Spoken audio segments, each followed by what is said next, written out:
Masu sauraro Assalamu alaikum, barkanmu da sake kasancewa da ku a daidai wannan lokaci a cikin tasharmu ta Karamci Hausa TV.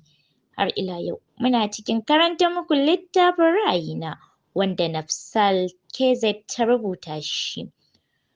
Kada ku manta idan wannan ne zuwanku na farko ku danna subscribe sannan ku taɓa alamar ƙararrawa, ta haka ne za ku samu sabbin shirye-shiryenmu da zarar mun ɗora. Kashi na 39. Yau kwana 5 da tafiyar Affan wanda ya daidai da sallamar Ammi daga asibiti. A bakin gate mai taxi ya ajiye su kayansu. Islam ta fara ɗauka sannan ta riƙo Ammi suka nufi bakin gate. Nokin suka yi ba daɗewa mai gadi ya zo ya buɗe masu. Cikin girmamawa ya gaida Ammi tare da tambayar jikin nata. Amsa masa ta yi tana bin compound ɗin gidan da kallo. Mamaki ne ke cike da ita domin ko'ina na gidan ya yi datti da ƙura.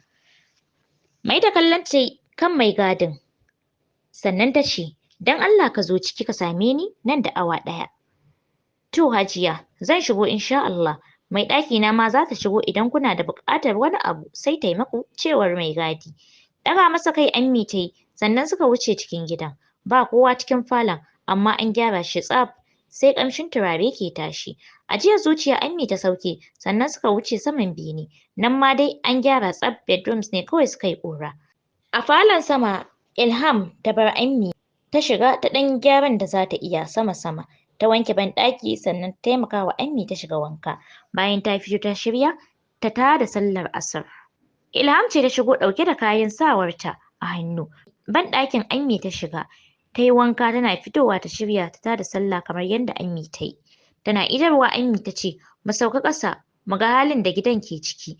Kuma yanzu haka mai gadi na jira na don mun yi awa 2 har da mintuna da dawowarmu. Idanun Ilham suka kawo ruwa ta ce Ammi gaskiya ina tsoron zuwa ƙasan nan.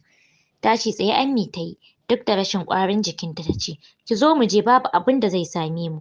Dole ne mu jajirce domin ba mu da wani waje da ya fi gidan nan a rayuwarmu. Gaba Ammi ta yi jiki a sanye Ilham ta bi bayanta. Zaune a ƙasan kafet suka tarar da mai gadi yana zaman jira. Ɗaya daga cikin kujerun da ke zagaye a falon Ammi ta zauna sannan ta ce ka yi haƙuri mun bar ka kana ta faman jira. Ba komai Hajiya ni ma ban daɗe da shigowa ba saboda na san kina buƙatar ki ɗan huta, cewar mai gadi. Ammi ta ce daman na kira ka ne domin na ji me ke faruwa na ga gidan duk a bushe. Ina ma'aikatan gidan? Sannan na kira driver shi ma wayar shi ba ta shiga sai taxi muka shigo muka dawo gida. Shiru mai gadi ya yi na ɗan lokaci duk ya haɗa zufa. Tsoro yake ji saboda ta ji shi yana ba da bayani. Ya san kawai tasa ta ƙare. Mai gadi ya ce to Hajiya bayan yallaɓai Affan ya biya albashi sai ya ɗan kwanta rashin lafiya lokacin kina asibiti. To wannan dalilin ya sa kowa ya kama gabansa ciki har da matata da ke miki aiki. Yanzu ma haka ta ƙi dawowa sai ta biyun na ɗauko muke zaune. Ka ban magana a kuɗi ban gane ba ka min komai dalla-dalla. Wani abun ne ya samu Affan da ba na nan? Abin da ya faru shi ne maganar ce ta maƙale masa ganin Saudat tsaye ta zubo masa idanu. Suna haɗa ido gabansa ya sake faɗuwa. Cikin in'ina ya ci gaba da cewa ciwon son uwa ne ya kama su lokaci guda. Wallahi Hajiya haka aka yi. Zan iya tafiya? Da mamaki Ammi ta ce wani ciwo ne kuma son uwa? Salma ce ta fito daga ɗaki suka jera zuwa cikin falon ita da Saudat. Zumbur mai gadi ya miƙe tsaye tare da faɗin Hajiya don Allah ki sallame ni in koma gate na bar shi a buɗe kar a samu wata matsala. Ƙarasowa suka yi cikin falon. Saudat ta zauna kan kujera tare da ɗaura ƙafa ɗaya kan ɗaya tana kaɗawa yayin da Salma ta zauna kan kafet tare da saukar da kanta ƙasa. Ammi ta kamar bata ganta ba ta sake maida kallonta kan mai gadi da zufa ke ta ɗiga a jikinsa. Baka yi min bayanin ciwon son uwa ba. Ammi ta sake maimaita tambayar. Yar dariya Saudat ta yi munafurci ke damunsa. Kama hanya ka bar wajen nan. Idan ka sake buɗe baki da nufin ka yi gulmar mu to tabbas za ka fi Affan inda yake. Cikin sauri mai tattare da tashin hankali mai gadi ya bar falon har yana karo a bakin ƙofa yayin da Ilham ta nufi upstairs cike da tsoro. Salma da Ammi suka zuba wa Saudat ido cike da mamakin kalamanta na ƙarshe. Gobe za mu zauna ni da ke mu yi magana ta fahimta kafin nan ki je ki huta. Saudat ta yi maganar tare da barin falon. Cikin ƙarfin hali Salma ta ce Ammi don Allah ki yi haƙuri. Saudat ba haka take ba. Zuwan mu gidan nan da kuma wannan malamin da aka gayyato ya sa duk ta koma haka. amma ku daina nuna kuna tsoronta a gabanta. Ina ga hakan zai sa ta rage wasu abubuwa. Ammi kallon Salma ta yi, ta ga duk ta rame ta yi duhu, sai tausayinta ya cika mata zuciya. Kar ki damu Salma, insha Allah zan yi amfani da shawararki, cewar Ammi. Tashi Salma ta yi tare da faɗin, bari na shiga kicin, idan na kammala girkin zan kawo maki, don Allah kar ki ce a'a. Murmushi Ammi ta ce ki kawo zan ci 'yata. Ita ma Salma murmushi ta yi sannan ta wuce kicin. Juyawa Dadi ya yi yana kallon wajen don ya tantance abin da ya ɗaga mata hankali lokaci guda. Shahida ya gani tsaye jikin motarta tana kallon su cike da mamaki, musamman ma da ta ga mamanta. Dadi ya fahimci komai don haka ya ce 'yata Shahida zo nan. Jiki a sanyaye ta nufi inda Dadi yake. Gaida su ta yi har Baffa da ke tsaye yana kallon su. Idan Allah ya kai mu gobe ki zo gida ki same ni za mu yi magana, cewar Dadi. To Dadi a huta lafiya, Shahida ta faɗa sannan ta koma bakin motarta. Sake kiranta Dadi ya yi a karo na biyu sannan ya ce, in za ki je kuma kina ganin mahaifiyarki ta dawo, ki zauna ki taya ta gyaran gidan. To Dadi, Shahida ta sake faɗa sannan ta ja ɗaya daga cikin trolleys ɗin mamanta. Cike da mamaki ta bi Shahida da kallo, ganin bata yi murna da dawowarta ba. Hasali ma ko sanar da dawowa bata yi mata ba. Cikin sanyin yanayi da ta tsinci kanta, ta sake yi wa Dadi godiya da kuma sallama sannan ta bi bayan Shahida. Washegari Baffa ya sanar da Dadi zai koma gida, amma Dadi ya ce sai ya huta zuwa kwana 3. Da ƙyar Baffa ya yarda. Rafiq tare da Faruk a compound yana koyon tafiya kamar yadda likita ya ce su fara, yayin da Faruk ke taimaka masa. Faruk, ina so na ɗan huta gaskiya na gaji, cewar Rafiq. Wheelchair Faruk ya tura gabansa. Bayan ya zauna, Faruk ya ce, no wonder taku ta zo ɗaya da Saude, duk taron ragwage ne. Rafiq ya ce, kar ka sake ɓata wa matata suna ko na kai ku kotu. Shatu ma zuga ta zan yi ta daina amsa wannan sunan mara fa'ida. Yawwa, ka tuna min ma, ban yi wa Baffa maganar tafiyar Shatu gida ba. Dolenta ta bi shi su tafi, cewar Faruk.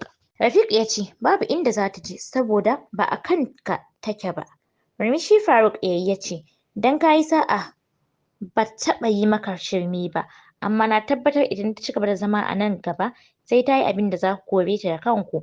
Shatu da kake gani shashashar yarinya ce mara kunya. Rafiq ya ɗago zai ba Faruk amsa, suka yi ido huɗu da Shahida.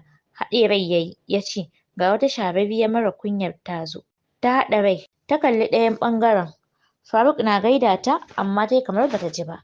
Rafiq ya ce, maida ni ciki please, sannan kar ka sake gaida ta, idan ba raini kake nemar ma kanka ba. Faruk bai sake magana ba, har suka shiga fat ɗin Rafiq. Tun daga corridor suke jiyo muryar Shatu. Sosai ran Faruk ya ɓaci yayin da Rafiq ya murmushi. Sane suke da Al-Amin, yana aiki a wasu takardu, amma hankalinsa fiye da rabi na kan Shatu da ke basa labari. Sosai labarin ke sa shi dariya. Ƙarasowa suka yi cikin ɗakin. Faruk ya ce, ke bar wajen nan. Shatu haɗe rai ta yi tare da murguɗa baki ta ce, babu inda za ni, nan ba gidan Baffa ba ne da za ka min iko. Cikin zafin rai Faruk ya kanta, yayin da Al-Amin ya yi saurin tarewa. Sannan ya ce, babu inda Shatu za ta je. A nan ka same mu. Idan kuma ka matsa sai ta fita, to sai dai ka kore mu a tare. Shatu na tsaye na girgiza ta ce, a to faɗa mishi dai. Wani takaici ne ya sake kama Faruk yayin da Rafiq ya kasa controlling dariyar da ke cinsa. Takardun da ke gaban Al-Amin Faruk ya tattara ya miƙa masa ya ce, gashi nan ka bi ta, duk ma inda za ku je ku je, amma na rantse sai ta bar wajen nan. Al-Amin ya ce, Shatu mu tafi lambu, sai ma ya fi mana daɗi. Mu bar masu wajen nan su ƙarata. Baki ta sake murguɗawa, sannan ta nufi ƙofa. Ki tabbatar yau kin haɗa kayanki, domin ƙafar ki ƙafar Baffa, dole ki bi shi ku koma gida, cewar Faruk. Shatu ta ce, tabɗi Allah ba a isa ba.